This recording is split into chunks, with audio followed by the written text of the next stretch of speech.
Am I audible? Yes, sir. Yes, Good sir. evening, sir. Yes, Good sir. evening to you. कैसे हैं आप सभी लोग? Fine, sir. Fine, doing well. मेरी आवाज आ रही है सभी को? Fine, sir. Yes, sir. Yes, Okay. What we are doing right now? about democracy, why democracy? Sir, constitutional Sir, design. Sir Okay, border okay. Meaning of democracy एक बार समझा दीजिएगा, समझ नहीं आया था. Okay. So broader meaning. Okay. Anything else apart from it? Do anybody have any other doubt apart from it? Sir Yes. Sir arguments for democracy का sir जो एक है sir, democracy provides us method to deal with difference and conflicts. Sir इसे भी एक बार Yes. समझा सकते हो आप? बिल्कुल बिल्कुल. So differences and conflicts. So you will find that right now every society more or less is heterogeneous. Means people from different religion, caste, tradition, language, creed are living together. Okay. So in this scenario, you will find that there will always be a conflict. Country, though conflict varies from country to country, but in every country you will find conflict, differences and conflict. So which government look after this conflict? Which government look after to reduce this conflict? कोई एक country ऐसा नहीं है जो कह दे कि हमारे यहाँ कॉन्फ्लिक्ट नहीं है, डिफरेंसेस नहीं, लगभग सभी यहाँ है. So you will find that democracy is the government, is the form of government where you will find that government deals with differences and conflict in a fair manner, more or less in a fair manner. If we compare with different form of government, conflicts होने ही हैं, differences होंगे ही, no other way. So democracy provides the best way to deal with these kinds of conflicts and differences. समझ में आई बात? Sir conflicts Yes, का sir. Meaning से समझ नहीं आया. कॉन्फ्लिक्ट का मतलब कि कॉन्फ्लिक्ट को हिंदी में क्या कहते हैं? Can any one of you explain this? What is conflict known in Hindi? आपसी मतभेद. मतभेद. ओके. डिफरेंसेस, कॉन्फ्लिक्ट मतलब सर, संघर्ष. आप संघर्ष कह सकते हो. कॉन्फ्लिक्ट मतलब कि if someone is saying something, another person is not accepting that, another person is also saying something else. ठीक है. अब कॉन्फ्लिक्ट का मतलब झगड़े का कारण. अब हिंदी में इसको क्या बोलते हैं? Recall it. ठीक है. ओके सर, सर समझ एक गए. ऐसा सिचुएशन जिसमें कि एक इंडिविजुअल कहता है कि ये होना चाहिए, दूसरा कहता है कि नहीं ये नहीं होना चाहिए, ऐसा नहीं हो सकता, ऐसा नहीं होने दूंगा मैं. तो it is a somewhere there is a conflict now. Okay. I think मेरे हिंदी मुझसे अच्छी हिंदी आप लोगों की होगी. You are understanding what I am saying, है ना? यस समझ में आ सर. रही है बात? Hello Joshna. Yes sir. Okay. Now, apart from it, someone has said that she or he wants to know about broader meaning of democracy. Who said this? Broader meaning of democracy. Who wants to know? Who wants to know? Can I have his or her name? Broader meaning of democracy. बताओ. किसने मतलब किसको जानना था? Sir मुझे. Yes, निधि. बताना चाहिए, कब से मैं बुला रहा हूँ. So Nidhi, broader meaning of democracy means that if we whatever we studied till here, means before broader meaning of democracy is the minimal democracy. Sir Okay, this is what a minimal democracy. If a country is claiming that it's a democratic country, it should follow the features which we had learned in earlier topic.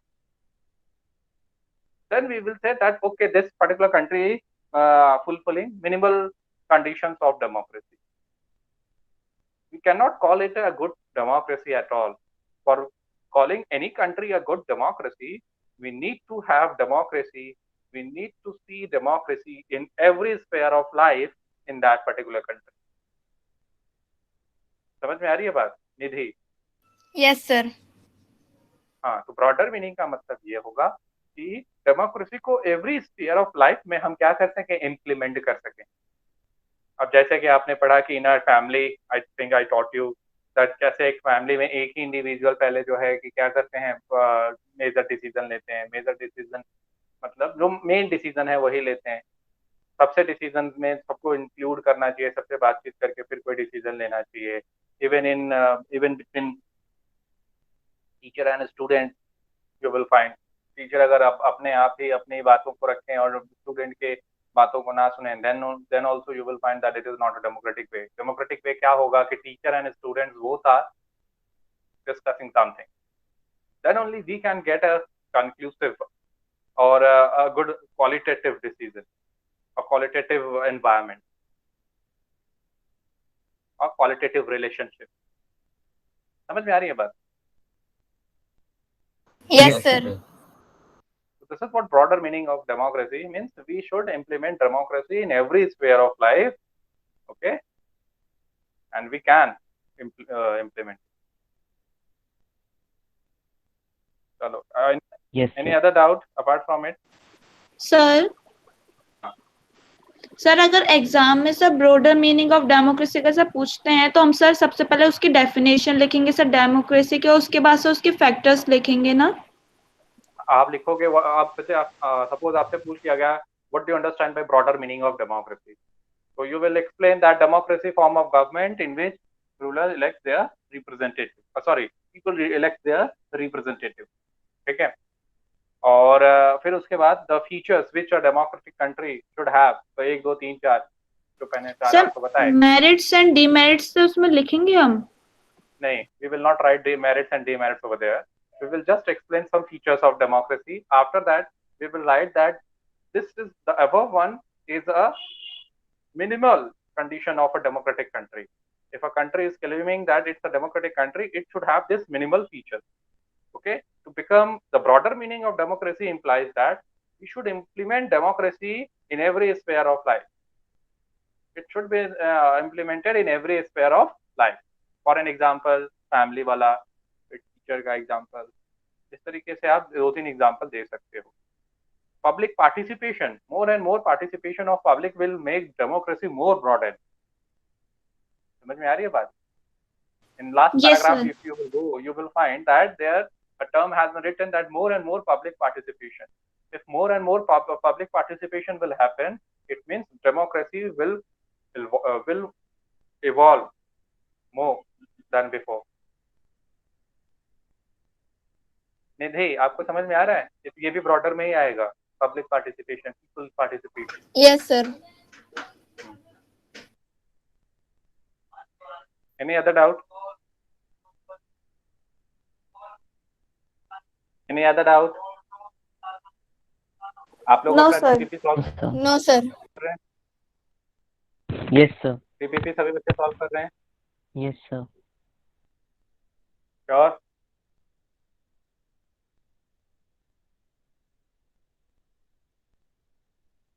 Okay, let's see how many of you solving out your DPP. Sir हाँ बताओ। Sir मेरे paper चल रहे हैं तो sir मैंने अभी DPP solve नहीं किए हैं। अच्छा, लक्षेंद्र ने नहीं किए हैं सॉल्व। ओके, और किसी ने नहीं Yes, किए हैं sir. तो बता दो अभी। सर मैं मैंने तो अभी पिछले ज्वाइन हुआ था सर, मैंने dismiss सर हो गया। मैंने पिछली बार का नहीं किया था क्यों? सर, फोन फ्री नहीं था इसलिए। फोन फ्री नहीं था इसलिए? तो कभी तो फ्री हुआ होगा आपके पढ़ाई के लिए। सर ऑनलाइन क्लासेस भी होते हैं और फोन फिर फ्री नहीं होता, भाई भी क्लास लेता है। ओके, बेटा कोई तो ऐसा रास्ता होगा जिससे कि आप डीपीपी कर पाए। यस सर, रात को अब करेंगे। रात को करिए, दिन में करिए, जब भी टाइम मिले डीपीपी करिए। Hardly it will take 5 to 10 minutes, 15 minutes चलो मान लेते हैं, इससे ज्यादा तो नहीं लगना है इस पे। Whatever I am teaching you right now, you will Yes, sir. Find same thing over there, more और लेस। एक दो क्वेश्चन हो सकता है आगे पीछे हो, सर इस एक तरीके से आपकी प्रैक्टिस डीपीपी बढ़ेगी। से डाउट था सर। यस। सर डीपी में सर एक क्वेश्चन था कि sir who was the first president of Zimbabwe after independence. Yes. Sir उसमें सर रॉबर्ट मुगाबे लगाया तो सर वो रॉन्ग हो रहा है। सर बुक में तो यही था कि सर रॉबर्ट मुगाबे 2017 तक ऑफिस में थे प्रेसिडेंट के तौर पे। ओके ओके, तो आपको आंसर क्या मिला? बनाना। What was his name? Yes, sir. Yes sir Kanan बनाना। हाँ, सर तो वो ऐसे थे, था वो। उसके बाद मुगाबे आए। ठीक है, okay sir. Sir good to know. Kanan sir Kanan बनाना सर कब से कब तक थे? वेरी शॉर्ट टेन्योर, ठीक है, उनका टेन्योर बहुत शॉर्ट था, उसके बाद जो है कि मुगाबे बन गए। Okay sir. He had a very short tenure. तो ये आपको एडिशनल बताएगी कि ताकि आप थोड़ा सा मुगाबे के अलावा भी थोड़ा सा जानते रहो, है ना, ये कि ये भी एक यस सर। कंडीशन है ऐसा। ओके, तो राइजर सभी लोग डीपीपी कर रहे हैं? जो Yes, चना बेटा sir. आप पढ़ रहे हो? रिपोर्ट कार्ड, डीपीपी का कोई डेटा नहीं आ रहा आपका? बट सर मैंने तो सारी की हैं। जो चना आपका और भी मार्क्स इंप्रूव होना चाहिए। यस सर, सर इस बार मैं इतना नहीं कर पाई। कोई बात नहीं, पर नेक्स्ट टाइम और अच्छे से आप मेहनत करेंगे। ओके। Yes sir. और कौन है?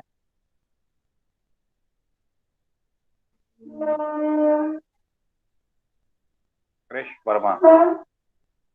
Yes, Krish. Krish 50 out of 50 नहीं आए हैं आपके? सर उस वक्त मेरी तबीयत खराब थी इसलिए नहीं पढ़ पाया था। श्योर? Yes sir. अब ठीक है तबीयत? सर अभी भी थोड़ी खराब है। चलो थोड़ा टेक केयर, ठीक है, और अगर नेक्स्ट टाइम अच्छा करना। लक्ष्येंद्र, लक्ष्येंद्र आपने सिर्फ एक ही दिया है?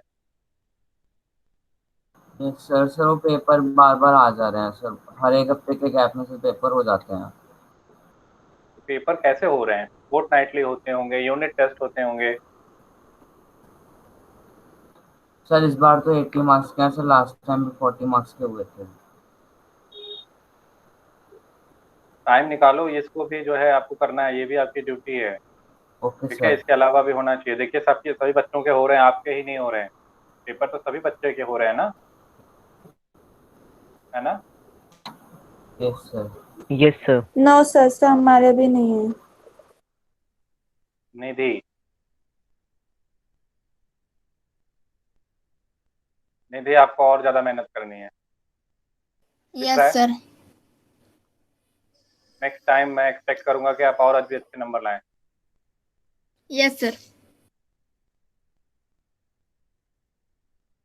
फिर उसके बाद और कौन है आपके? और कोई बच्चा है यहाँ पे जिसका पे रह रहा हो? सर वैभव। वैभव। सर नहीं। वैभव, जैद। वेरी गुड वैभव, जो उसको 50 out of 50। थोड़ी क्लैप हो जाए वैभव के लिए। Very good, good one, 100%, very good, keep it up. बाकी सब्जेक्ट्स में भी ले आओ Vaibhav. Okay, yes sir. Very good. Vaibhav के अलावा और कौन बच गया? नाम बताओ फटाफट। सर जैद। हाँ, जैद। जैद के नंबर कितने हैं भाई? ओके जैद, चलो बहुत अच्छा, बट थोड़ा और मेहनत करो, है ना। ये तो मैं सोशल में कह रहा हूँ, बाकी सब्जेक्ट भी अपने देखते रहो। ओके, और भी नंबर अच्छे करिए। Yes sir. अच्छा है, और भी अच्छा करिए। चलिए ठीक है, मतलब इससे पता लग गया कि कुछ बच्चे पढ़ाई कर रहे हैं, तो कुछ बच्चों को थोड़ा और मेहनत करनी है। डीपीपी का मैंने स्टेटस नहीं देखा है, डीपीपी का स्टेटस मैं नेक्स्ट क्लास में देखूंगा। ठीक है, जिन्होंने अभी तक डीपीपी नहीं की है, मेक श्योर कि वो डीपीपी कर लें, है ना, मेक श्योर कि वो डीपीपी कर लें। Now we will move to a new chapter today, constitutional design. और आप लोगों का नोट्स भी नहीं आ रहा है, स्ट्रेंज। ज्योत्सना, पहले आपका नोट्स आता था, आई थिंक आपने भेजा है ना? यस सर, मैंने भेजा है। सर हमने भी भेजे रखे हैं। हाँ, तो तोरन वारिस का भी आता था, अब यस इन सर, लोगों मैंने का भी नहीं आ सारे रहा है। भेजे हैं सर। हाँ, बाकी सर बच्चों बस का इसमें सिविक्स नहीं का आ रहा है। चैप्टर, बस सिविक्स का चैप्टर का भेज देंगे सर बस। अच्छा, अभी लोग अपने नोट्स को प्रॉपरली टाइम पे भेजें। तोरन वारिस कहाँ है इसमें? सर जैद नाम से। अच्छा, चलो ठीक है। Now constitutional design. So this chapter basically will deal with constitution. That what is constitution, what sort of role constitution play in our life, okay, and how we will see the case of South Africa as well. That how South African government evolved, or the people in South Africa evolved a new constitution for themselves. Apart from it, we will study how Indian constitution came into existence, what sort of things were added in our constitution, what are the basic things of our constitution. We will come across preamble, the basic structure. Nearly we will discuss the basic principles of our constitution in preamble. Okay, so very important chapter, particularly the Indian part, because if you look at NTSC examination, the paper of NTSC examination, you will find that question from this particular portion has been asked multiple times, particularly the preamble one. Okay, तो preamble हम लोग अच्छे से उसको discuss करेंगे। Indian constitution में क्या क्या किस तरीके से इंडियन कॉन्स्टिट्यूशन इवॉल्व हुए हैं, कौन कौन से बेसिक थिंग है। फिर उससे पहले साउथ अफ्रीका के बारे में समझेंगे, फिर कॉन्स्टिट्यूशन टर्म क्या होता है, कॉन्स्टिट्यूशन एज अ टर्म को हम समझेंगे, क्या इंपॉर्टेंस है, क्या फीचर्स है, वो डिस्कस करेंगे। Okay, so here we will start this chapter with an example from South Africa. We will discuss a case of South Africa over here, और देखेंगे कैसे साउथ अफ्रीका में कॉन्स्टिट्यूशन आया। तो this personality is Nelson Mandela. ठीक है, तो Nelson Mandela ने, ये इनकी स्पीच है, you will go through the speech, you will find out what he is saying actually. ठीक है, तो basic thing, the first and the foremost thing which we should know कि इनके ऊपर ट्रीजन का आरोप लगा। इसका किस चीज का आरोप लगा? Treason. Treason, what is the meaning of treason? Sir देशद्रोह। देशद्रोह, राजद्रोह। ठीक है, इनके ऊपर आरोप लगता है ट्रीजन का। Can be asked in your examination what is treason. यहाँ पे suppose this particular country is south Africa, यहाँ पे व्हाइट आते हैं, व्हाइट यहाँ पे आते हैं जो है यूरोपियन, और यहाँ पे सेटल्ड हो जाते हैं। और ये जबकि कंट्री है ब्लैक सी, यहाँ पे व्हाइट आके सेटल हो जाते हैं और ये यहाँ के लोकल रूलर भी बन जाते हैं over a period of time में, और यहाँ पे पूरी सत्ता को ये संभालते हैं। नेल्सन मंडेला इसके अगेंस्ट होते हैं तो उनके ऊपर ट्रीजन का चार्ज लगाया जाता है। अभी हम देखते हैं कैसे वो अगेंस्ट हो रहे हैं, क्या ये प्रैक्टिस करते हैं व्हाइट यहाँ। तो यहाँ पे बताया जा रहा है नेल्सन मंडेला और उनके साथ 7 अदर्स को जेल भेज दिया गया, आजीवन कारावास हो गया इन 1964।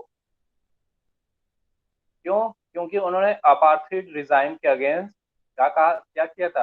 अपार्थाइड रिजाइम का विद्रोह किया था। अब ये अपार्थाइड रिजाइम क्या है? What is apartheid? आप लोगों ने पढ़ा होगा अपने स्कूल में, बताइए। सर ये पोर्शन डिलीटेड है। ये पोर्शन डिलीटेड है? Yes sir. Yes sir.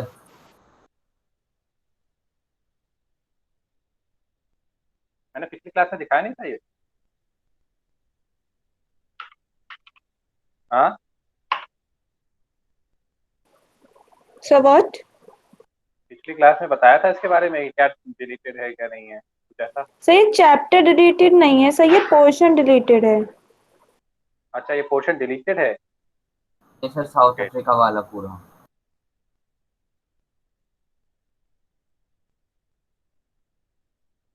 Sir पर जीएसटी और इंटरेस्ट में सर। चलो देख लेते हैं। Why do we need a constitution? Okay तो ये पोर्शन अगर डिलीटेड है तो ये सीबीएसई के लिए डिलीटेड है इस बार के लिए, ठीक है। Yes, अब हम sir. यहाँ से अगर स्टार्ट कर ही रहे हैं तो why we should not know the condition of South Africa, okay थोड़ा सा ही है, हमें डिस्कस कर लेना चाहिए। ओके तो अब आते हैं यहाँ पे अपने टॉपिक पे, अपार्थाइड रिजाइम। अपार्थाइड रिजाइम के बारे में कुछ जानते हो या बताऊं? Sir racial segregation. हाँ ठीक है। Apartheid was the name of a system of racial discrimination unique to South Africa. Okay, it was a kind of racial discrimination unique to South Africa. In India, you will find that there is problem.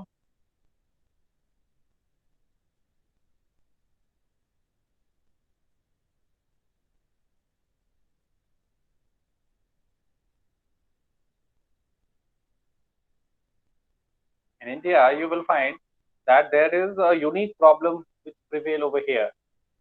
Caste system. I think you know caste system, है ना? Caste system एक Yes, unique sir. चीज है.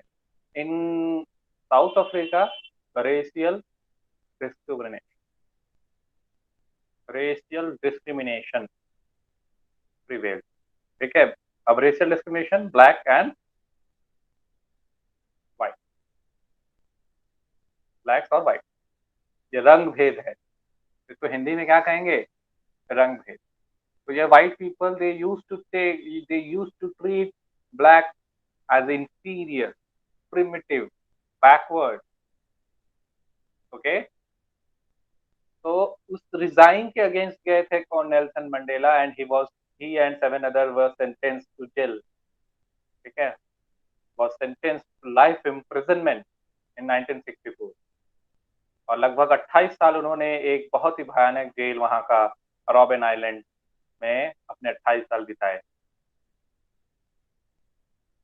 ठीक है।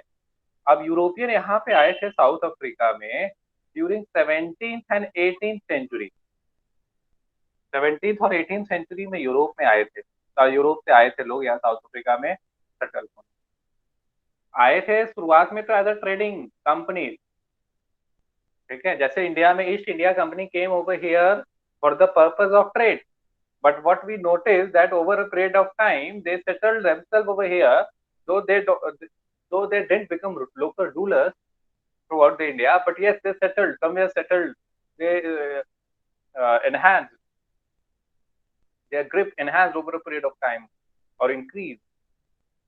ठीक है, but in South Africa they became local rulers.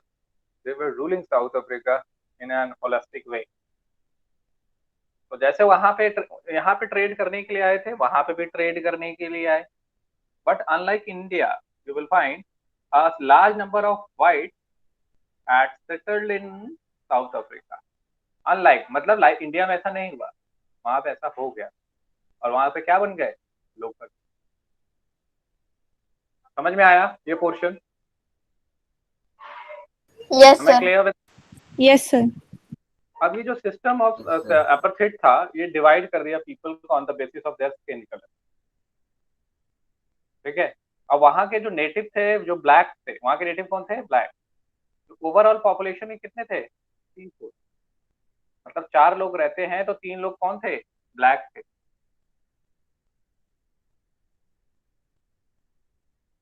Clear है? Yes sir. ओके फिर उसके बाद देखोगे यहाँ पे मिक्स्ड रेसेस के लोग भी थे जिनको कलर्ड बुलाया जाता है और जो कि माइग्रेट करके आए हैं इंडिया में।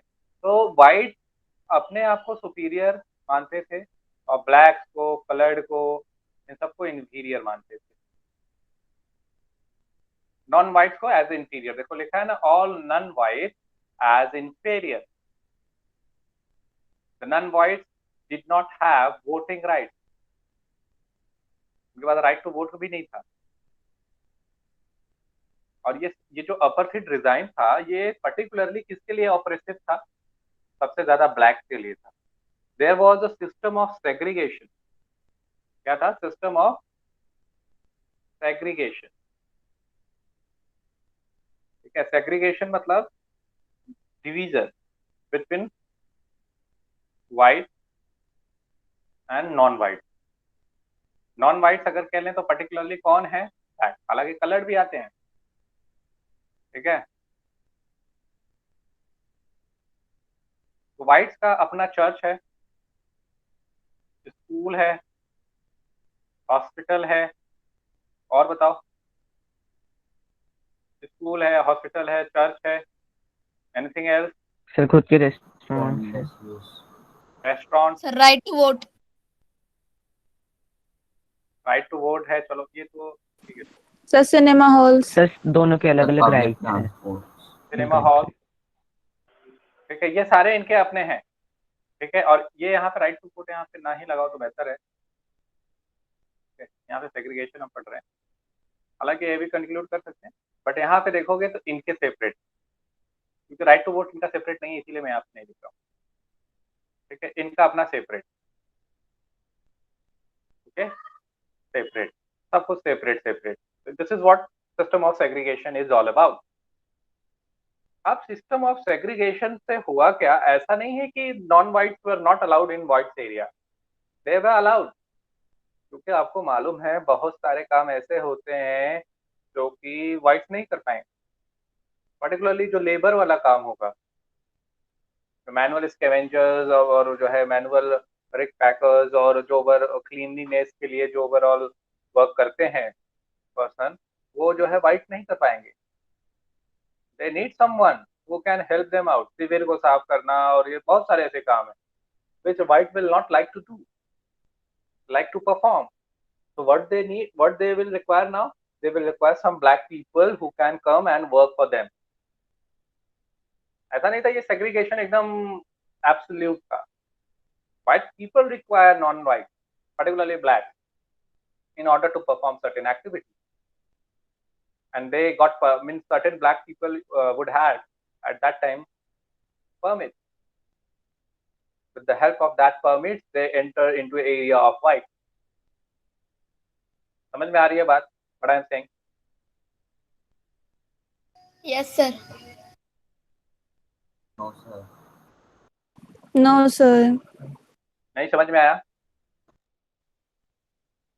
No sir. सर जो परमिट्स आपने बोला सर, उससे कंफ्यूज हो गए सर थोड़ा। परमिट, अब जैसे ब्लैक है, ब्लैक को काम करना होगा कहाँ? ब्लैक का रिक्वायरमेंट होगा व्हाइट के एरिया में। व्हाइट के एरिया में क्यों रिक्वायरमेंट होगा? क्योंकि व्हाइट सारा काम नहीं कर पाएंगे, पर्टिकुलरली जो क्लीनिंग से रिलेटेड है, सीवर और मैनुअल लेबर, इन सब का तो वो नहीं कर पाएंगे, उनको कोई लेबर चाहिए, तो वो ब्लैक को अलाउ करेंगे, बट कंडीशन के साथ कि आपके पास परमिट होना चाहिए। ऐसा नहीं है कि सभी ब्लैक आ जाओगे। if we are permitting, if you are saying that we need labor, it doesn't mean that all white, all non-whites or black particularly will come into area of white. You will only be allowed when you will have permit. Permit जानते हो ना? Permit, that okay, now you are authorized. Yes sir. Sir, permission. A kind of a permission, है ना? आप समझ में आया? Yes, sir. Yes sir. Okay, so this is what they were practicing at that time. Who? White. So, they were forbidden from living in white areas to black. तो वहाँ पे क्या देखो, they could work in white area only if they had a permit. दिख रहा है? Yes, sir. Train, buses, taxis, hotels, hospitals, schools, college, libraries, cinema halls, सब अलग अलग थे उनके। Okay, so this was called system of segregation. इसके short notes बना लेना। Okay, what was system of segregation? What do you understand by apartheid design? ये short question में भी आ सकता है, ऑब्जेक्टिव टाइप ऑफ क्वेश्चन में, अब आपके एनटीएससी एग्जामिनेशन।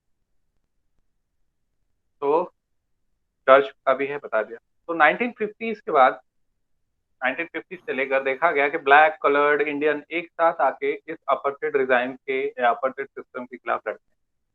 कई सारे मार्चेस, स्ट्राइक वो लॉन्च करते हैं, और एक umbrella organisation African National Congress, ठीक है, अफ्रीकन नेशनल कांग्रेस, जैसे इंडिया में इंडियन नेशनल कांग्रेस है, आईएनसी, Yes, sir. वहां पे अफ्रीकन sir. नेशनल कांग्रेस था, एक अम्ब्रेला ऑर्गेनाइजेशन जो क्या कर रहा था, वो सिस्टम ऑफ सेग्रीगेशन के अगेंस्ट लड़ रहा था। वो इस सिस्टम ऑफ सेग्रीगेशन के अगेंस्ट क्या कर रहे थे, लड़ रहे थे।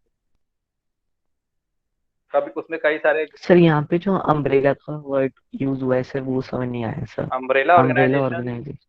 और अम्ब्रेला ऑर्गेनाइजेशन मतलब छोटे छोटे जो और भी ऑर्गेनाइजेशन थे, ठीक है, उनको ये क्या करता था, संरक्षण देता था, प्रोटेक्शन देता था। ये एक बड़ा ऑर्गेनाइजेशन था जिसके अंदर कई सारे छोटे ऑर्गेनाइजेशन वर्क करते थे। Umbrella, what is the role of umbrella? Umbrella help us during rainfall, protect. Protect us during rainfall from rain, है ना? So African National Congress was the umbrella organization, means it was the main organization which was further protecting other organization which were against this system of segregation. समझ में आ रहा है? Yes Yes, sir. So African National Congress was also against this system of segregation, but it was an umbrella organization for other organizations. Hence, it was protecting other organizations also which were against this system of segregation. अब इसमें कुछ worker देखो, यही है, workers union है, communist party है, ठीक है, ये सब इंक्लूड करते हैं। कुछ ऐसे वाइड भी थे जो सेंसिटिव थे और एएनसी को सपोर्ट करते थे अपार्थाइड रिजाइम के अगेंस्ट। कई सारे कंट्रीज ने क्या किया, निंदा किया apartheid regime का, कि this is a unjust thing which is happening over here which is happening over in South Africa. This should be stopped at the earlier. They were denouncing मतलब निंदा करना, but white को कोई फर्क नहीं पड़ रहा था। White was saying no, all is well. वो लोगों को मारते थे, ठीक है, टॉर्चर करते थे। अब हुआ क्या कि अब ये स्ट्रगल रुका नहीं, तो नए कॉन्स्टिट्यूशन की तरफ देखें गए ये, तो ये स्ट्रगल रुका नहीं, ये स्ट्रगल चलता रहा, और ये over a period of time increase होता गया। तो गवर्नमेंट को रियलाइज हुआ, द वाइट गवर्नमेंट रियलाइज कि we will have to give some concession to these black. They understood now the time has come to share power with black, और उन्होंने ऐसा किया। तो जितने भी डिस्क्रिमिनेटरी लॉज थे सबको खत्म कर दिए गए। पॉलिटिकल पार्टीज पे जो बैन था वो हटा दिया गया, मीडिया के ऊपर जो बैन था वो हटा दिया गया, और 28 साल के बाद Nelson Mandela walked out of jail as a free man. 28 साल के बाद नेल्सन मंडेला को बरी कर दिया गया। And finally on 26 of April 1994 south Africa became Republic of South Africa.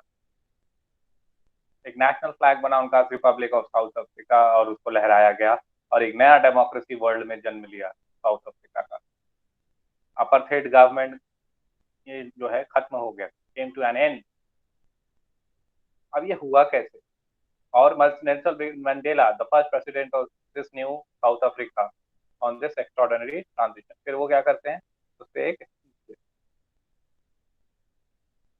ठीक है। तो हम देखते हैं कि इस स्पीच में अब प्रॉब्लम क्या है। अब 26 अप्रैल को 1994 को साउथ अफ्रीका क्या बन गया, मिडनाइट के republic of South Africa. Republic word I think you are aware with. Yes, sir. क्या मतलब है? सर स्वतंत्र। ओहो, गलत है। कौन बताएगा? सर जब कंट्री के सिटीजन कॉन्स्टिट्यूशन को सर मान गणतंत्र। नहीं, गणतंत्र। हिंदी नहीं पूछा है मैंने, मतलब पूछा है। कृष वर्मा, क्लास में हो? Is he there? Krish Verma, Jyotsna, Vaibhav, yes, Vaibhav. Sir, can I? Sir, it is a form in which the representatives are elected. गलत है. कौन बताएगा? लक्षेंद्र. सर रिपब्लिक वो होगा जब किसी सर कंट्री जिस दिन सर उनके सर लॉ बने हो, सर नए law. Republic Sir, means the जब head of the state. citizen की The head of the state. The head of the state is an elected person. When the head of the state is an elected person, not a hereditary one,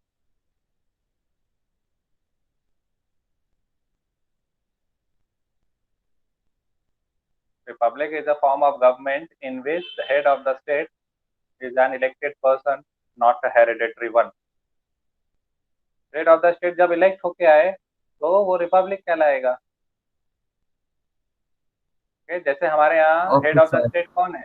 Who is the head of the state of India? the president. Sir, PM Modi. President. Sir president. President is the head of the state. Head of the government कौन है? Prime Minister. Sir, Narendra Modi. Yes. Nelson Monday. ये सब लिख लो. Head of the state, President, head of the government, PM. Now, what will happen? Now South Africa has became a republic. Now became a republic on 26th of April 1994.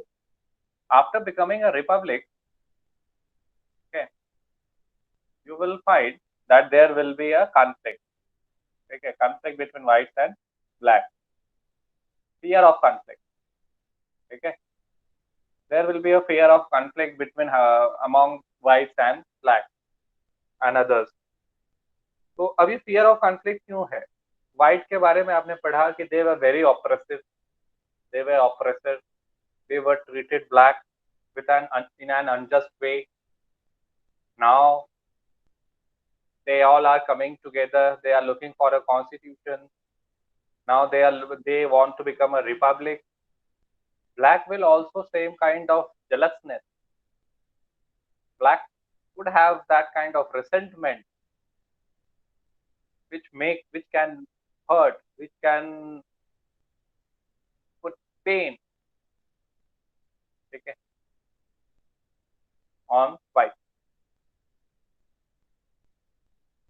Okay, whites are now in fear of that if we will become a republic, we were earlier oppressor. Now the blacks, who are 3/4 of the majority, will treat us in an unjust way as we did earlier. Black के साथ हमने जैसा किया, अब black हमारे साथ भी वैसा ही करेंगे. तो कैसे एक साथ रहेंगे? एक दूसरे के ऊपर जो है भरोसा नहीं था उन लोगों को. और ऑब्वियसली जिसने जो है कि जो एक तानाशाह की तरह लगभग रहा है, रूल किया है, और फिर उसके साथ अगर ब्लैक को कहा जाए कि अब इक्वल तरीके से रहो, तो क्या ब्लैक जो है इस बात को आसानी से समझ पाएंगे? No sir. नहीं समझ पाएंगे. No sir. No, sir. तो नेल्सन मंडेला अपील करते हैं, बिकॉज वो भी एक ब्लैक थे. उन्होंने अपील किया, now the time has come, ठीक है, और time has come to forgive these whites. और पास्ट को भूल जाते हैं. Forget the past, let's move on forward. ठीक है, let's make a new South Africa. तो इस तरीके से लोगों से अपील करते हैं, जो भी इन्होंने किया माफ कर, फॉरगिव कर दो, क्षमा कर दो.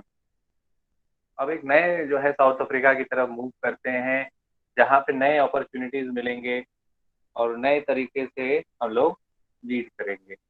एक नया कॉन्स्टिट्यूशन बनाएंगे जो कि वर्ल्ड के लिए क्या होगा, एक इंस्पायरिंग पॉलिसी. इंस्पायर. ठीक है, इस तरीके से वो ब्लैक से अपील करते हैं कि वो अपनी नाराजगी व्हाइट के खिलाफ हो। तो अब new South Africa, they said, let us build a new South Africa based on equality of all races, men, women, on democratic values, social justice, human rights. Okay, और हम लोग एक नया कॉन्स्टिट्यूशन बनाएंगे। कॉन्स्टिट्यूशन अगर लेमैन टर्म में पूछा जाए तो what you can answer, what will you answer if someone ask you what is Sir, the basic law or rule of a country or organization.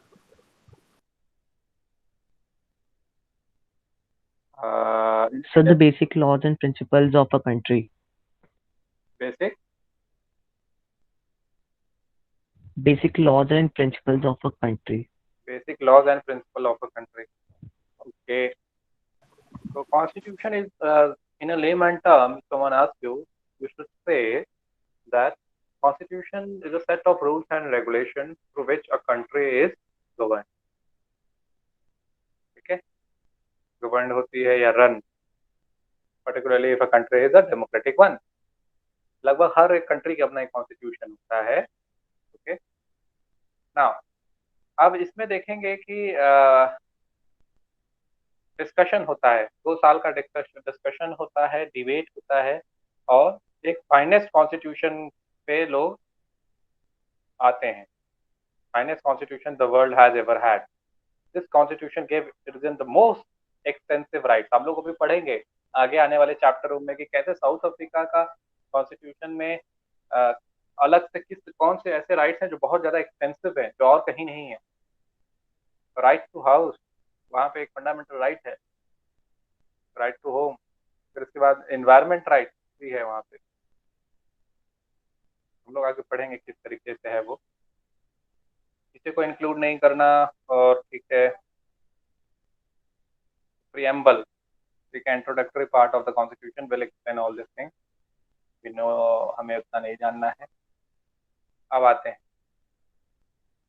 सभी को इंस्पायर करता है Democrats all over the world. बहुत अच्छा constitution इन्होंने बनाया। जो ऐसा स्टेट जो पहले लोग जिसकी निंदा करते थे, अब लोग उसकी सराहना करते हैं। बहुत अच्छे तरीके से इन लोगों ने अपने आप को चेंज किया है और एक मॉडल बनाया है डेमोक्रेसी के लिए। इन्होंने, लोग सीखें इनसे कैसे एक साथ रहा जाता है। इतना जो है सेग्रीगेशन होने के बावजूद भी ये लोग आगे की तरफ मूव कर रहे हैं, जो है कि एक दूसरे के बीच में जो हिंसा था उस हिंसा को भूल कर आगे बढ़ रहे हैं। ठीक है, अब आते हैं why do we need constitution. ये तो है आपके सिलेबस में। Yes, sir. Yes sir. आप देखो यहाँ पे शुरू कैसे किया, द साउथ अफ्रीकन एग्जाम्पल। अब जब यहाँ पे साउथ अफ्रीकन एग्जाम्पल से ही शुरू हो गया तो वी शुड नो ना what is south African example, what was the case in south Africa, isn't it? Yes, sir. So now the South African example में you will see black and white.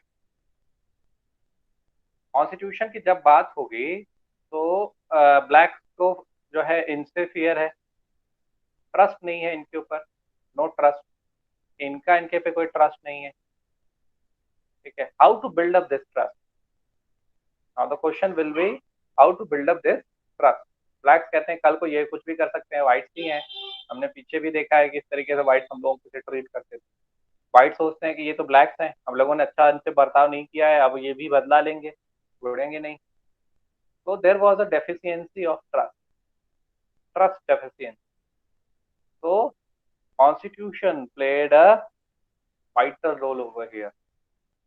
Constitution ने एक vital role play किया। क्या vital role play किया? Trust buildup करने का। It build up trust among blacks and white. अच्छा, इनको क्या डर था, वाइट्स का क्या डर था कि ये हमारी जमीनें ले लेंगे, हमारी प्रॉपर्टी जो है इनक्रॉच कर लेंगे, हमारे जो प्रिविलेजेस थे पहले वो ये वापस ले लेंगे। कौन? ब्लैक्स। ब्लैक्स को क्या डर था कि भाई जो गवर्नमेंट थी वो पहले वाइट की थी, जो वाइट की अगर गवर्नमेंट है तो भाई हमारी गवर्नमेंट होनी चाहिए। गवर्नमेंट हमारी नहीं, गवर्नमेंट मेजोरिटी की होनी चाहिए। मेजोरिटी में कौन है, ब्लैक या वाइट? सब ब्लैक।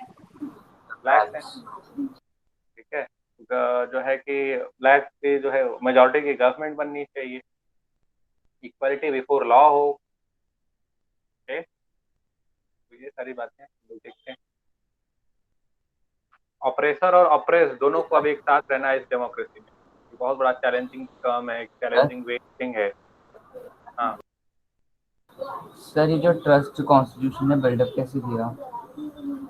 ट्रस्ट बिल्डअप किया कि कॉन्स्टिट्यूशन कह दिया कि that now everything is written here in constitution, the rights of black, the rights of white, ठीक है, and we will make this constitution a supreme law of the country, everyone will abide with the rules and regulation of this constitution, सब इस constitution के हिसाब से चलेंगे और ये हमारा सुप्रीम लॉ होगा।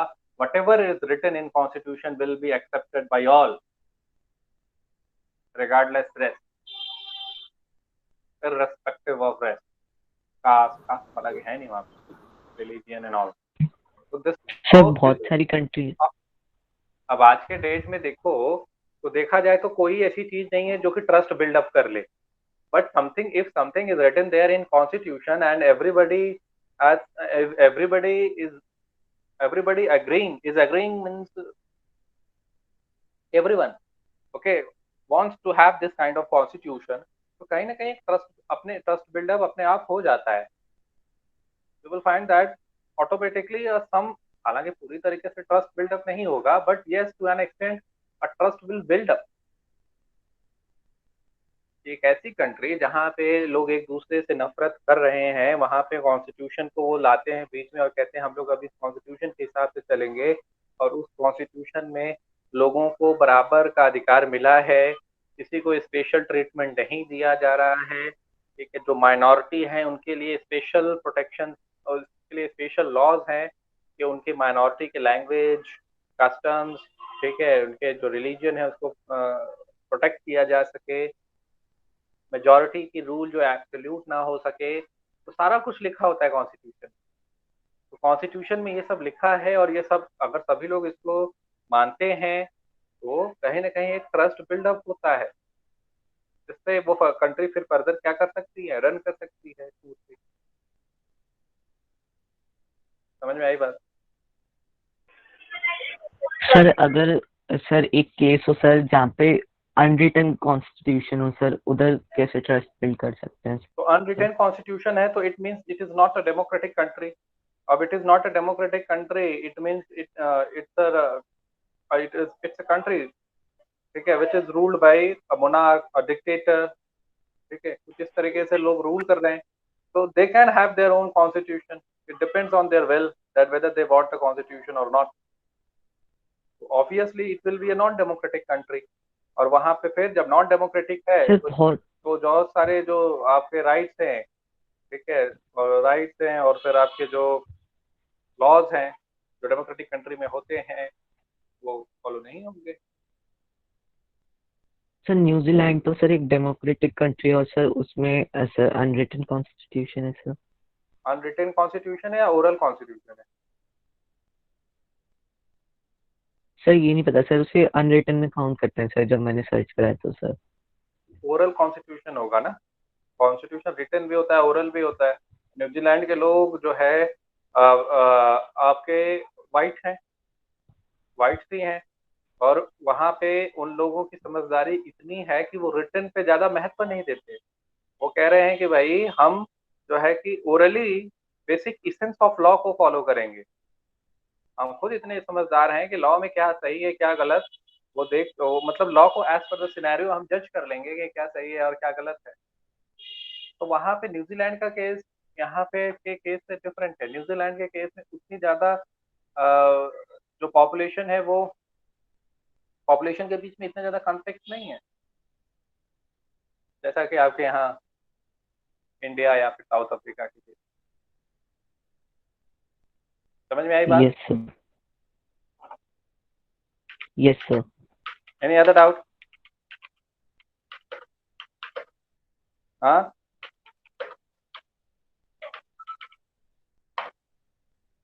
No sir.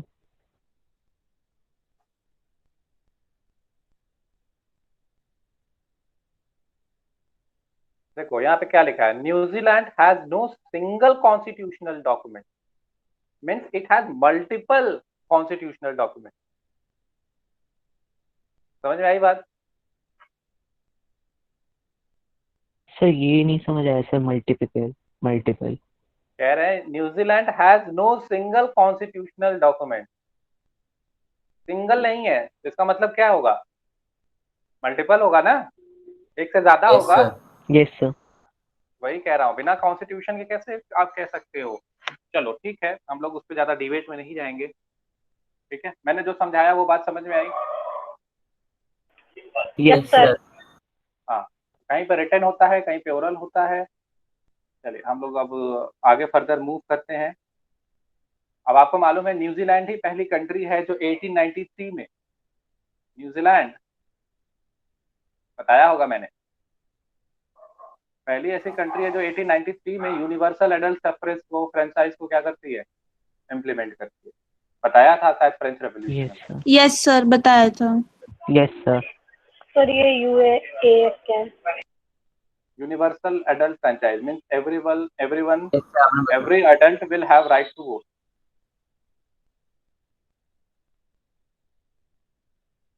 अब नेक्स्ट आते हैं, they wanted to safeguard their interests, कौन, blacks and white.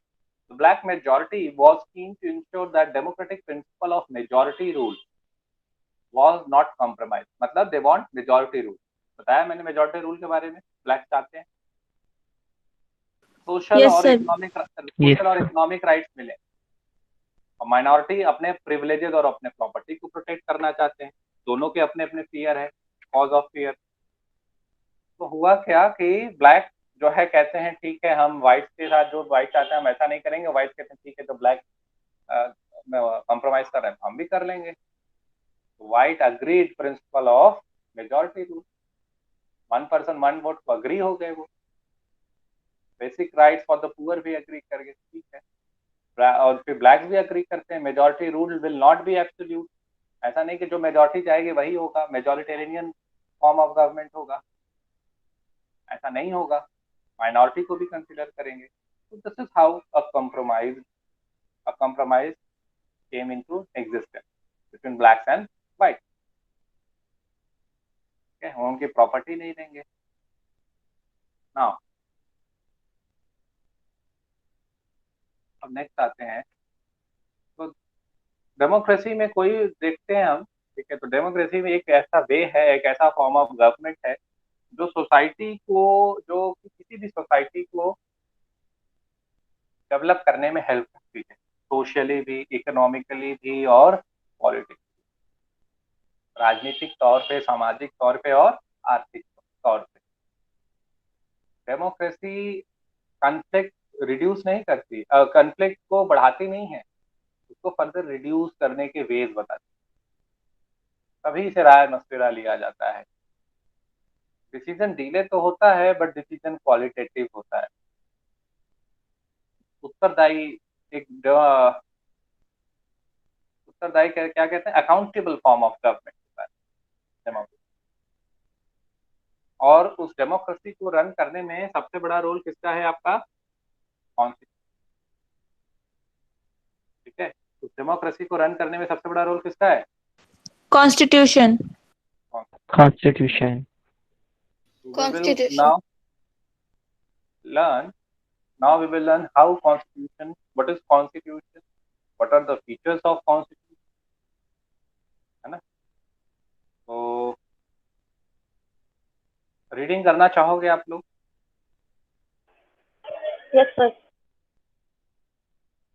अच्छा, तो रीड करिए। who will read? Vaibhav. Vaibhav, Yes, sir. why we need a constitution Yes, की sir. पढ़ो, बाकी इसके पहले वाला आप लोग सभी लोग पढ़ के नोट्स बना के भेज देंगे। Okay Yes, sir. Yes, sir. Sir आपकी स्क्रीन चली गई। हाँ, wait The for South African exam. चलो continue Vaibhav. The South African example is a good way to understand why we need a constitution and what do constitutions do. The oppressor and the oppressed in this new democracy were planning to live sir आप together as equals. Yes, continue. It was not it was not going to be easy for them to trust each other. They had their fears. They wanted to safeguard their interests.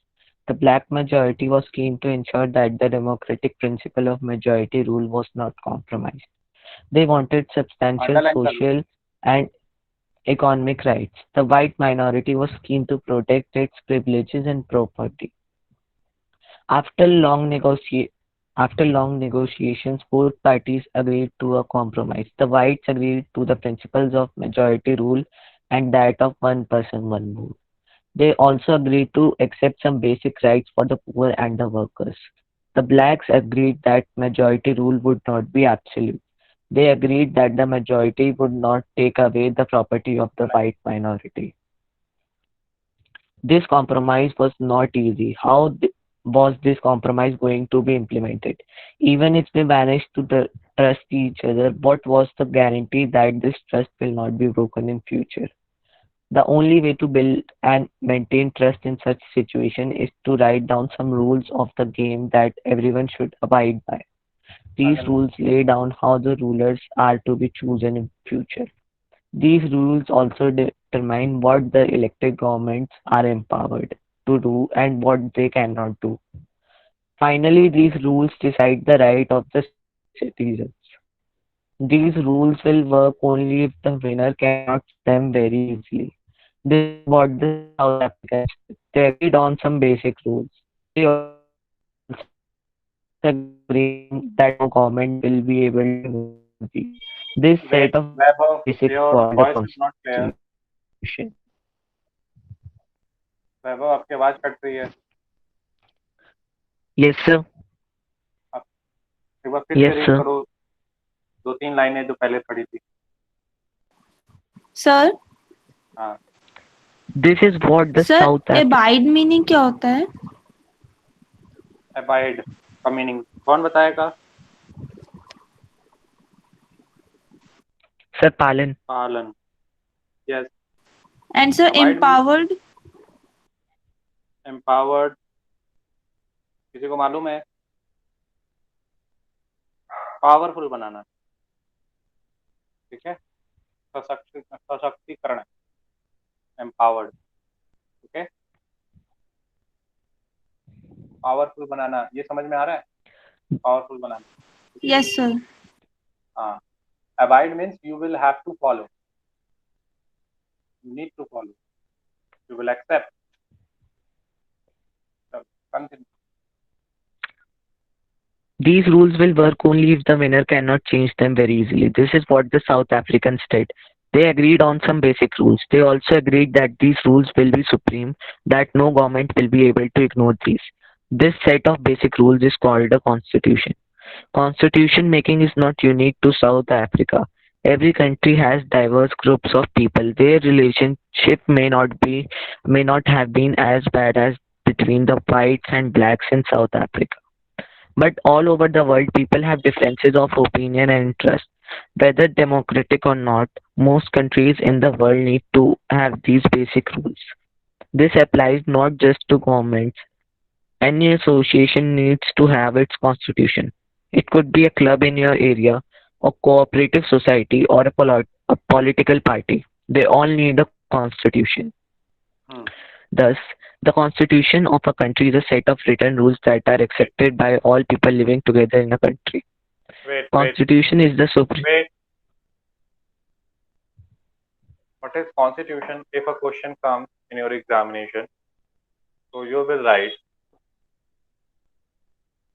constitution.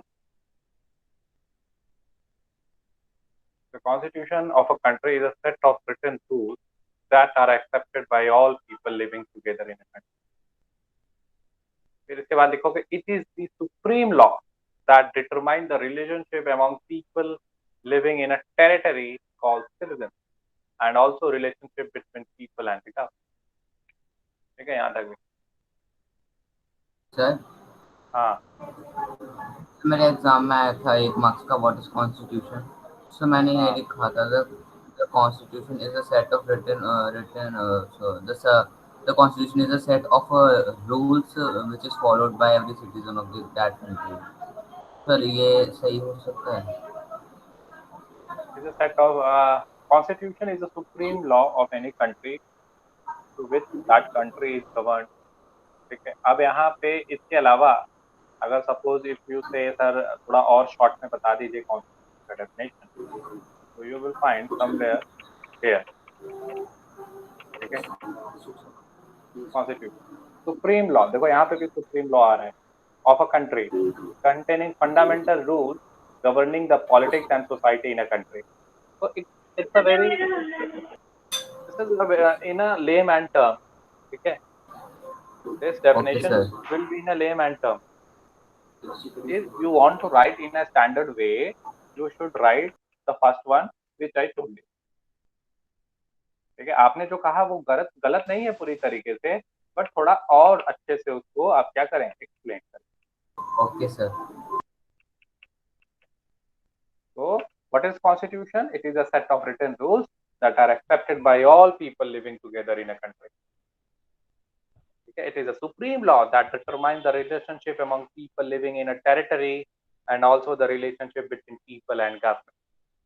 But जो people रहते हैं उस territory के अंदर, उनके बीच का क्या relation है वो भी बताता है क्या ये कॉन्स्टिट्यूशन, और क्या बताता है, पीपल और गवर्नमेंट के बीच में क्या रिलेशन है.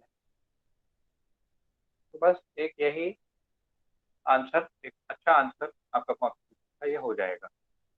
अब इसके बाद ये करता क्या है, first it generates a degree of trust. मैंने आपको बताया था अभी ब्लैक एंड व्हाइट के बीच में ट्रस्ट की डिफिशियंसी है. Yes sir. बाकी बच्चे बताओ क्या मैंने ये बोला था. Yes sir. Yes sir. हाँ, क्रिश वर्मा क्लास में हो? तो Krish Verma, are you there in this class? Yes sir. आप इतने देर से क्यों रिप्लाई कर रहे हैं? पहले भी मैंने आपको बुलाया था. क्रिश सर कब बुलाया था? Okay, pay attention. अब degree of trust and coordination that is necessary for different kind of people to live together. तो ट्रस्ट और कोऑर्डिनेशन को क्या करता है, बिल्डअप करता है, जिसकी वजह से जो अलग अलग तरीके के अलग अलग लोग हैं वो एक साथ एक ही कंट्री में रह सकते हैं. फिर दूसरा ये बताता है कॉन्स्टिट्यूशन की गवर्नमेंट बनेगा कैसे, किसके पास कौन सी पावर होगी, ये कौन बनाता है, constitution. Means if government is exercising any law any power, तो from where government has extracted that power. So the government have extracted it from constitution because it is written in the constitution that government will have this kind of power. और वो power limited होते हैं या unlimited होते हैं? Sir, limited. Limited. It will the powers will be limited. So government will have to work as per the limits set by the constitution and respect the rights of citizens. आपने पढ़ा है चौथा feature of democracy, fourth features of democracy? Yes, sir. यही है लिखा हुआ वहां पे. The government need to work as per the limits set by the Yes, sir, constitution यही and है. respect. Yes sir. तो यहाँ पे देखो थर्ड में भी वही आ रहा है. It lays down the limit on the powers of the government and tells us what the rights of the citizens are. वही सेम चीज है, दूसरे लैंग्वेज में लिखा गया. समझ पा रहे हो? Yes, sir. सिटीजन वाली लाइन ऐड अप हो. हाँ, वहां पे भी राइट्स के बारे में है, ऐसा नहीं है कि राइट्स के बारे में नहीं है, वहां पे भी है, बट वहां पे कॉन्स्टिट्यूशन लिख दिया गया था गवर्नमेंट के जो है कि पॉइंट ऑफ व्यू से समझ रहे थे. यहाँ पे कॉन्स्टिट्यूशन के पॉइंट ऑफ व्यू से, यहाँ पे इट कॉन्स्टिट्यूशन ही हो गया. It limits the power of the government and tells what's the right of the citizen. और वहां पे क्या था, respect the right citizens right, respect citizens right, ऐसा. किसको करना चाहिए? Government. First second third point clear है सभी को? Yes sir. Yes sir. Sir first वाला समझा दीजिए।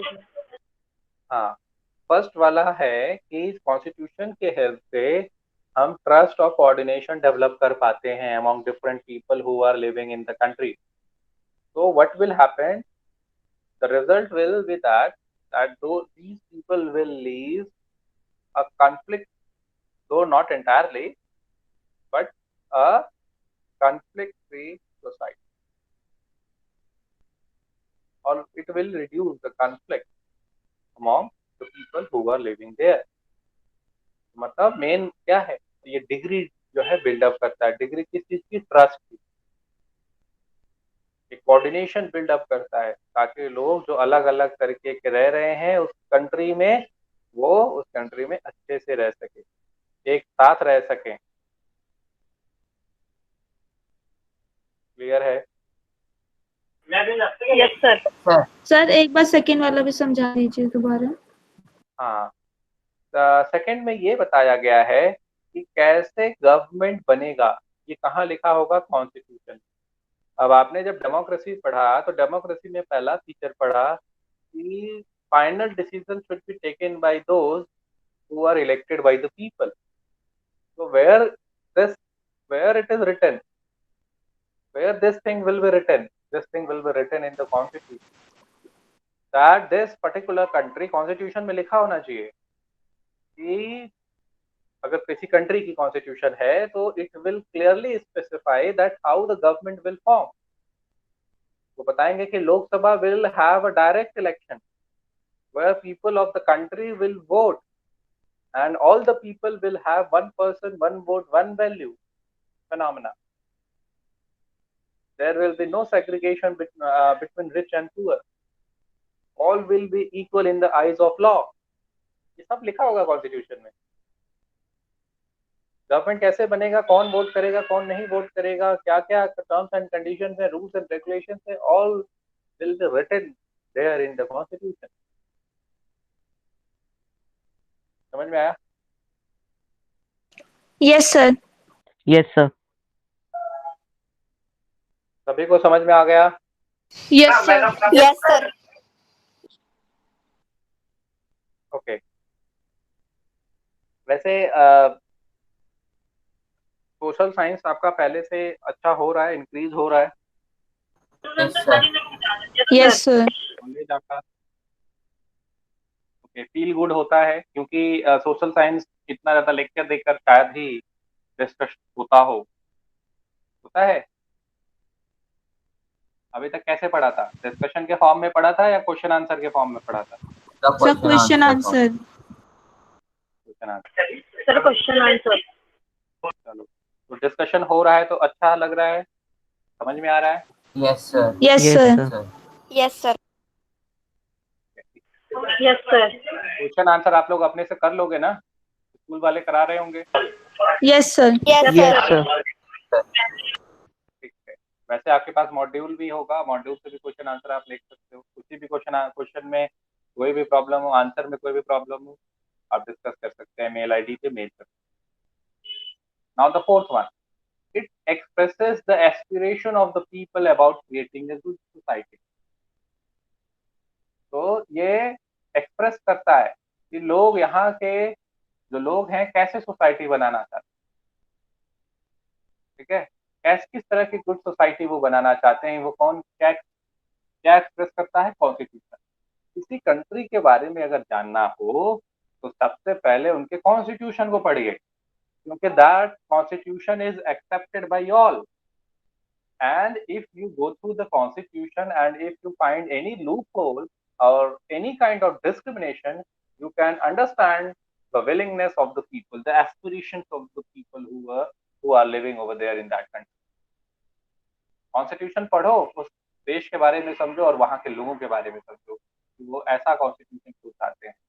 अगर उसमें आपको दिखे कि भेदभाव है तो समझ लो कि कैसे वहाँ पे लोग भेदभाव को एक्सेप्ट कर रहे हैं. और देखिए दिखा जाए कि इक्वालिटी है तो समझ लो कितने लिबरल लोग वहाँ पे रहते हैं. Am I clear with this? Yes, sir. Yes, Yes, sir. sir. हाँ, तो जितने भी कंट्री हैं, अब यहाँ पे देखो कि all country that have constitution are not necessarily democratic, underline कर लेना, बट जितने भी डेमोक्रेटिक कंट्री हैं they will have constitution, this is for sure. Non democratic हैं वो कॉन्स्टिट्यूशन रखें ना करें ना रखें, this it is up to them, okay, but if a country is democratic it will have a constitution. ठीक है, ग्रेट ब्रिटेन से वॉर होने के बाद अमेरिकन ने अपने लिए कॉन्स्टिट्यूशन बनाया। फ्रांस फ्रेंच पीपल में आपने पढ़ा किस तरीके से अपने को कॉन्स्टिट्यूशन देते हैं, तो बस इसी तरीके से सभी डेमोक्रेसी में लगभग क्या है, रिटन कॉन्स्टिट्यूशन। नाउ क्लियर है यहाँ तक सभी को? Yes, sir. Yes, Yes, sir. sir.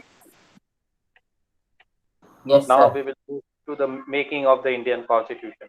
We will study about our Constitution.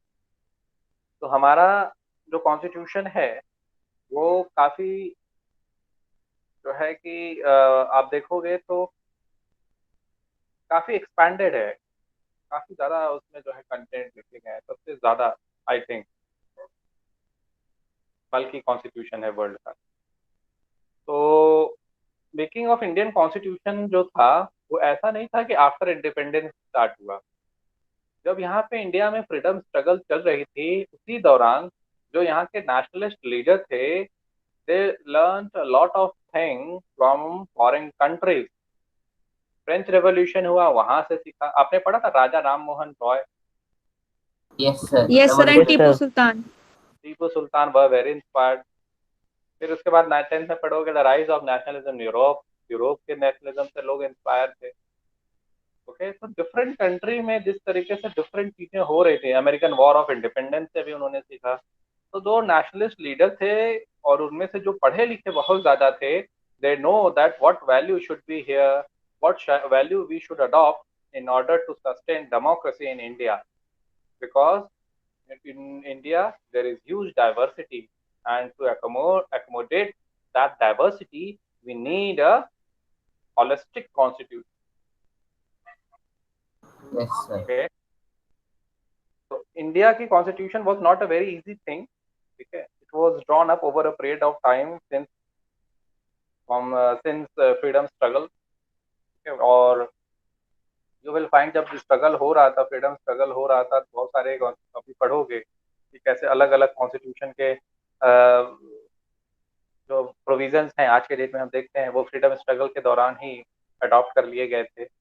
और जब इंडिया का इंडिपेंडेंस हुआ इन 1947, that independence saw a communal right in India, Yes, sir. India witness the communal right, ठीक है। उस कम्युनल राइट में आप देखोगे लगभग 10 लाख से भी ज्यादा लोग मरे। 10 लाख तो मिनिमम है, ये तो डिक्लेयर है 10 लाख लोग मरे हैं, बट कितने मरे हैं नो वन नोज। हिस्ट्री में अगर आपको कोई डेटा दिया जाता है कि इतने लोग मर गए हैं तो उतने लोग तो फॉर श्योर मरे हैं, क्योंकि उतने की गिनती हो गई है। बहुत सारे ऐसे हैं जिनकी गिनती नहीं हो पाई। तो एटलीस्ट देखो यहाँ पे टर्म लिखा होगा, at least 10 lakh people were killed on both side of the border. आपने शायद मूवीज वगैरह भी देखी हो, शायद भाग मिल्खा भाग देखा हो आपने, या फिर गदर एक मूवी है उसमें देखा हो, तो उसमें आप देख सकते हो किस तरीके से blood bath took place. They tried to show, देखा है ये सब आपने, Yes, sir. है ना? Yes, sir. ये जो ब्लडी बाथ था, ये ब्लड बाथ था, ठीक है, ये it was painful for both India and Pakistan. अब इसी दौरान अब आपने थोड़ा सा बैकग्राउंड से जाते हैं इसके,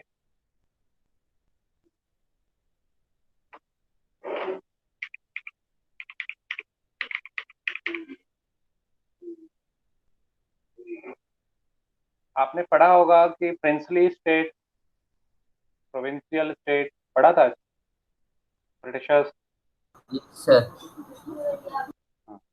तो Yes, sir. ब्रिटिशर्स जब जाने लगे यहाँ से इंडिया में तो उन्होंने टू नेशन थ्योरी को अडॉप्ट किया, अपना लिया, और इंडिया वाले भी कह रहे थे टू नेशन थ्योरी, ठीक है टू नेशन थ्योरी होगा।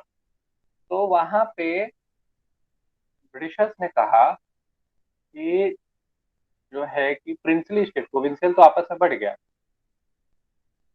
ठीक है, प्रिंसली स्टेट के लिए कहा कि now you have the option either join India और ज्वाइन पाकिस्तान और रिमेन इंडिपेंडेंट।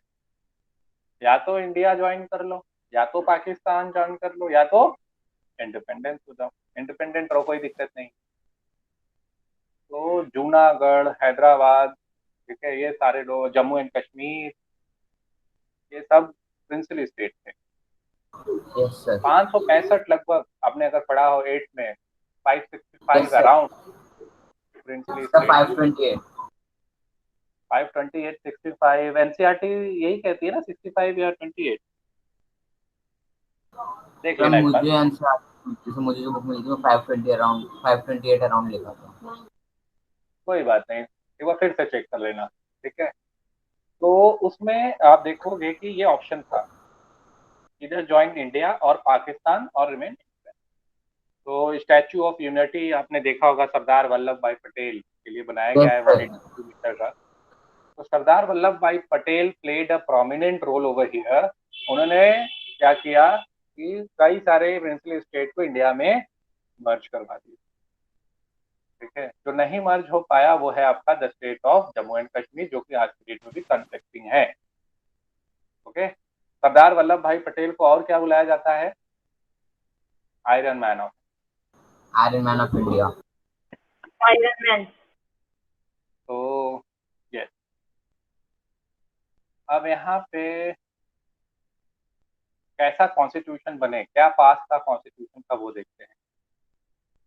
तो यहाँ पे there was a big advantage, और डिफिकल्ट था बट एक एडवांटेज यहाँ पे था कि जो इंडियन कॉन्स्टिट्यूशन के मेकर्स थे, they did not have to create consensus. Consensus नहीं, एक दूसरे की सहमति की जरूरत नहीं थी। They were aware, means Britishers were ruling over here, when they were ruling over here the nationalist leader used to gain experience from the working of British Empire. They were inspired, they learned a lot of things from British, and from abroad also. तो उनको इतना ज्यादा struggle करना ही नहीं पड़ा, consensus नहीं जुटाना था उन्हें, और फ्रीडम स्ट्रगल के दौरान ही बहुत सारे कंसेंसस अपने आप जो है अडॉप्ट हो गए। हमारा जो फ्रीडम स्ट्रगल था उसमें अपने कंट्री को फिर से क्या करना था, उसी दौरान ये जान लिया गया था कि अपने कंट्री को फिर से जगाना है, फिर से रेजुविनेट करना है, फ्रेश करना है, अपने सोसाइटी को बदलना है, अपने पॉलिटिक्स को बदलना है। Yes sir. ओके, और डिफरेंसेस तो रहेंगे ही, उस डिफरेंसेस को साथ में लेकर चलना है। और ये शुरू हुआ as far back as in 1928, जब मोतीलाल नेहरू और 8 अदर लीडर्स ने ड्राफ्ट किया कॉन्स्टिट्यूशन इंडिया में, ठीक है। तो यहाँ पे ड्राफ्ट किया मोतीलाल नेहरू और 8 अदर्स ने। फिर 1931 का एक रेजोल्यूशन पास हुआ, कहाँ? कराची, नाउ इन पाकिस्तान, ठीक है। इंडियन नेशनल कांग्रेस ने बताया कि हमारा जो कॉन्स्टिट्यूशन होगा वो कैसा होगा। ओके, ये सब एग्जाम के लिए इंपॉर्टेंट है, पर्टिकुलरली कराची सेशन ऑफ 1931। और मोतीलाल नेहरू ने कब अपना रिपोर्ट जो है कि दिया था? इन 1928। तो इन दोनों डॉक्यूमेंट में आप देखोगे, इन दोनों में आप सिमिलैरिटी ये देखोगे, means report of Motilal Nehru and the resolution of Karachi session 1931। इसमें ये देखोगे कि इन दोनों ही टाइम कुछ ऐसी चीजें थी जो दोनों ने एक्सेप्ट की, जैसे कि when India will become an independent country, it will have a universal adult franchise. क्या होगा? Universal adult franchise, right to freedom, equality and protecting the rights of minority. ये तो मच बिफोर कॉन्स्टिट्यूशन ही adopt हो गया था। हमने अपना कॉन्स्टिट्यूशन भी बनाया नहीं है, कॉन्स्टिट्यूंट असेंबली आई नहीं है, उससे पहले ही हमने कुछ चीजें पहले ही से अग्री कर गए सभी लोग कि that if India will become a independent country, if we will have our constitution, we will definitely include universal adult franchise, right to freedom and equality and the rights of minority. समझ में आई बात? Yes, sir. Yes, sir. Yes, और sir. Second paragraph है। Okay? वो constituent assembly के बारे में कुछ जानते हो आप लोग? अगर आपके स्कूल में पढ़ाया हो तो बता दो। What do you know about constituent assembly?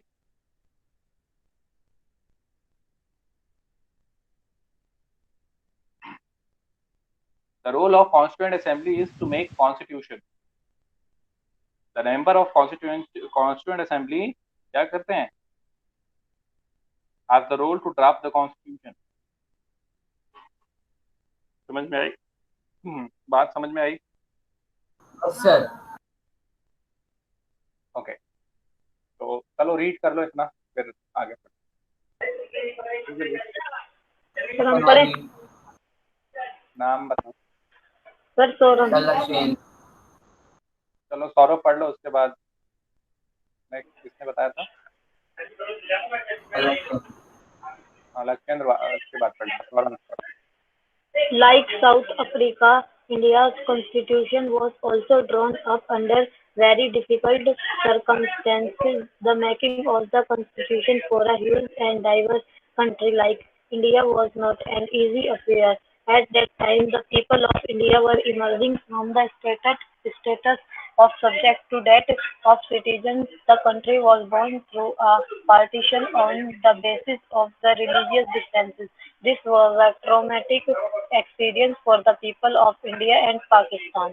At least 10 lakh people were killed on both sides of the border in partition underline. related violence. There was another problem. The British had left it to the rulers I of think the Saurabh background noise आ रहा है, तो आप mute कर लीजिए। लक्षेंद्र आप continue करिए। Okay, sir. Sir एक पैराग्राफ दोबारा से पढ़ना है sir. At least 10 lakh people. Okay, sir. At least 10 lakh people were killed on both sides of the border in partition-related violence. There was another problem. The British had left it to the rules of the princely states to decide whether they wanted to merge with India or with Pakistan or remain independent. The merger of these princely states was a difficult and uncertain task. When the constitution was being written, the future of the country did not look as secure as it does today. The makers of the constitution had anxieties about the present and the future of the country. The path to constitution. Despite all these difficulties, there was one big advantage for the makers of the Indian constitution. Unlike South Africa, they did not have to create a consensus about what a democratic India should look like. This consciousness had evolved during the freedom struggle. Our national movement was not merely a struggle against the foreign rule, it was also a struggle to rejuvenate our country and to transform our society and politics. There were sharp differences of opinion within the freedom struggle about the path India should take after independence. Such differences exist even today, yet some basic ideas had come to be accepted by almost everyone. As far back as in 1928, underline कर Motilal लो ये सारा Nehru. कुछ।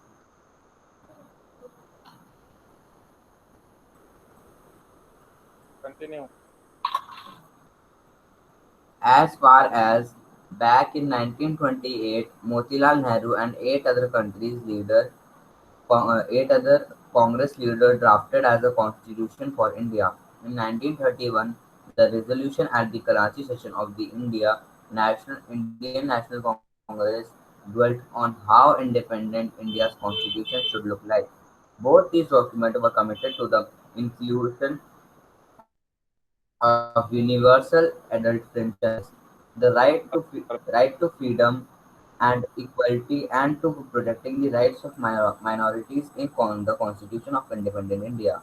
Thus, some basic values were accepted by all leaders much before the Constituent Assembly met to deliberate on the Constitution. The familiarity. Wait, समझ में आया इतना? Yes, Yes, sir. पढ़ाई हुई? sir. Yes, sir. आ गया सर। इस पे आप शॉर्ट नोट्स बनाएंगे, ठीक है, पर्टिकुलरली ये जो मोतीलाल नेहरू वाला पैराग्राफ है। और उसके साथ साथ यहाँ पे देखो साइड में वल्लभ भाई पटेल, अबुल कलाम आजाद, पीटी कृष्णामाचारी, है ना, सर जयपाल इनके बारे सिंह, में भी लिखना है। एच.सी. मुखर्जी, इनके बारे में याद करना है आपको। Okay sir. ये आपके मतलब एग्जाम में हमारे में पूछा मोतीलाल जा नेहरू सकता और है, आपके एनटीएससी या जेएसपीएससी के एग्जाम में इनके बारे में पूछा जा सकता है। Okay, okay sir. सीबीएसई में बहुत कम चांसेस होते हैं पूछने के, बट कंपटीशन में चांसेस बढ़ जाते हैं। तो इसको आप इनको 4-5 लोगों को चलो अभी याद करो, नेक्स्ट क्लास में बाकी याद करना। 5 लोगों को याद करिए, फिर उसके बाद आप नेक्स्ट अगर जाएं तो जो साउथ अफ्रीका के बारे में मैंने पढ़ाया वो पढ़ो आप, उसमें नोट्स बनाइएगा। Why do we need a constitution, इस पे कॉन्स्टिट्यूशन के बारे में, what is constitution and what are the features of the constitution, features के बारे में लिखे। Very very important for your exam, ठीक है, अगर आया तो 5 नंबर में आएगा। And apartheid regimes, what was the system of segregation, what was the apartheid पे बना ली। why there was a cause of fear, why there was a sense of fear among whites and black, between whites and black, ठीक है। तो इस तरीके से आप क्या करेंगे, नोट बनाएंगे और तैयारी करेंगे। क्लियर है सभी को? सर हाँ sir yes sir. Sir Abdul Kalam Azad, Vallabh bhai Patel, sir इनके बारे में सर लिखना नहीं है नोट्स में? लिख लो, लिख के उसको याद करो, लिख के याद करोगे अच्छे से याद होगा। Okay sir. Is it clear to everyone? Yes yes, sir. Sir. चलो ठीक है, नेक्स्ट क्लास में मिलते हैं। Thank you. Thank you sir. Thank you sir. Thank you sir. Good night sir. Thank you sir. Good night.